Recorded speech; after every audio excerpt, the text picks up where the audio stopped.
यह है भारत का पहला केबल आधारित रेलवे पुल, अंजी रेल पुल। अंजी रेल पुल पर लोड टेस्टिंग का काम सफलतापूर्वक किया जा रहा है।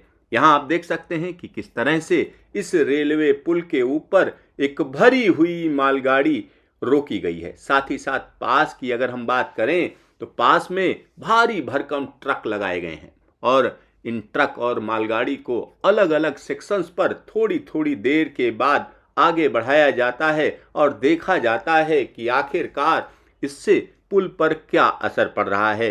अंजी पुल की कुल लंबाई 725 मीटर है। इसमें 473 मीटर लंबा असिमेट्रिकल केबल आधारित पुल शामिल है। यहाँ हम एक और चीज आपको बताना चाहेंगे, यह पुल खास डिजाइन वाला पुल है।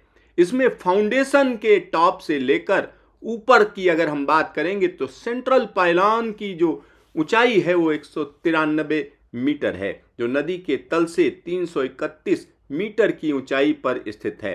और यह जो केबल आधारित पुल है, इसके उत्तरी छोर यानी कटरा की ओर 290 मीटर का स्पैन और दक्षिणी छोर यानी रियासी की ओर 183 मीटर का स्पैन है। इस पुल पर इकहरी लाइन का रेलपथ है और 3.75 मीटर चौड़ी सर्विस रोड है। तो सर्विस रोड भी है, रेलवे लाइन भी है, सिंगल रेलवे लाइन है।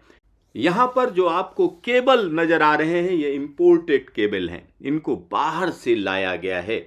अलग अलग जो केबल्स हैं उनकी अगर हम बात करते हैं तो जिंक कोटेड हैं, wax filled plus PU cover है इन पर, यानी इनमें जंग नहीं लगेगी। और इन केबलों की लंबाई अलग अलग है, 80 मीटर से लेकर 295 मीटर तक यह केबल्स लंबे हैं।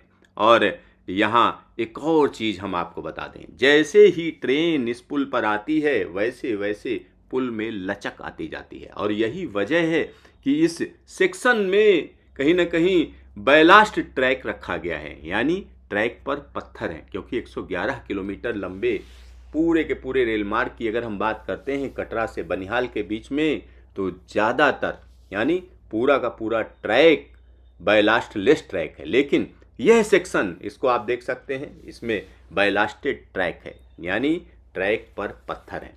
तो इसकी टेस्टिंग भी खास तरीके से हो रही है। साथ ही साथ यहाँ पर हम आपको बता दें, इस ट्रैक पर ज़बरदस्त हवाएं चलती हैं, क्योंकि यहाँ पर वैली इफेक्ट है। यानी एक और बड़ी चीज़ यहाँ पर है, नीचे अंजी नदी बहती है और यह नदी अचानक उफान मारती है, ज़बरदस्त तरीके से इसमें पानी बढ़ता है। और साथ ही साथ यहाँ पर फैनल इफेक्ट होता है, यानी जब हवाएं चलती हैं तो यहाँ हवाओं की रफ्तार 200 kmph से ऊपर तक जा सकती है। और यही वजह है कि इस पुल को 216 kmph की रफ्तार पर चलने वाली हवाओं के लिए मुफीद बनाया गया है।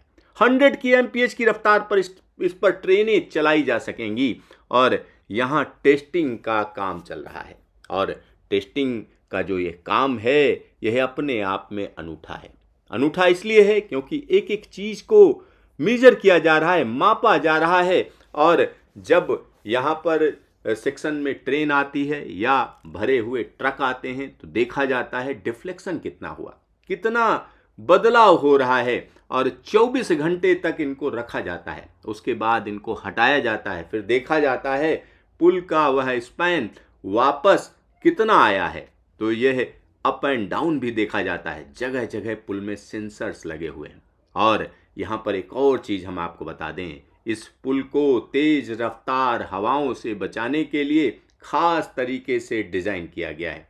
यहाँ एक और बड़ी चीज़ है, क्योंकि यह इलाका भूकंप के लिहाज से काफ़ी संवेदनशील है। बड़ा भूकंप यहाँ कभी भी दस्तक दे सकता है, लिहाजा इस पूरे के पूरे पुल को इस तरह से डिज़ाइन किया गया है कि बड़े अर्थक्वेक में भी इसको कम से कम नुकसान पहुँचे, यानी जो ट्रेनों की आवाजाही है उस पर असर ना पड़े, तुरंत पता चल जाए, जहां पर ट्रेनें हैं वहां पर रोक दी जाएं।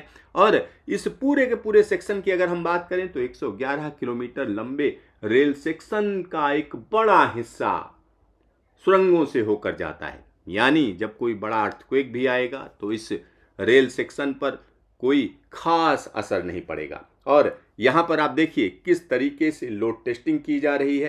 रेलवे के जो अधिकारी हैं उनके मुताबिक अब तक लोड टेस्टिंग के रिजल्ट काफ़ी संतोषजनक रहे हैं, यानी जैसा सोचा जा रहा था उसी तरीके के परिणाम मिल रहे हैं। जब यह लोड टेस्टिंग पूरी हो जाएगी तब हम कह सकते हैं इसको CRS के लिए आगे भेजा जाएगा, यानी इस पूरे के पूरे पुल पर तेज रफ्तार ट्रेन चलाई जाएगी। इसके एक एक हिस्से को कमिश्नर ऑफ रेलवे सेफ्टी देखेंगे और अपनी रिपोर्ट दाखिल करेंगे। रिपोर्ट दाखिल करके वो पैसेंजर ट्रेनों की आवाजाही के लिए हरी झंडी देंगे। जब CRS का अप्रूवल मिल जाएगा उसके बाद इस रेल सेक्शन में तेज रफ्तार ट्रेनों की आवाजाही का रास्ता खुल जाएगा, यानी श्रीनगर से जम्मू और जम्मू से दिल्ली, दिल्ली से कन्याकुमारी, दिल्ली से कोलकाता, दिल्ली से अहमदाबाद, दिल्ली से मुंबई, हर जगह से श्रीनगर ट्रेनें पहुंचेंगी।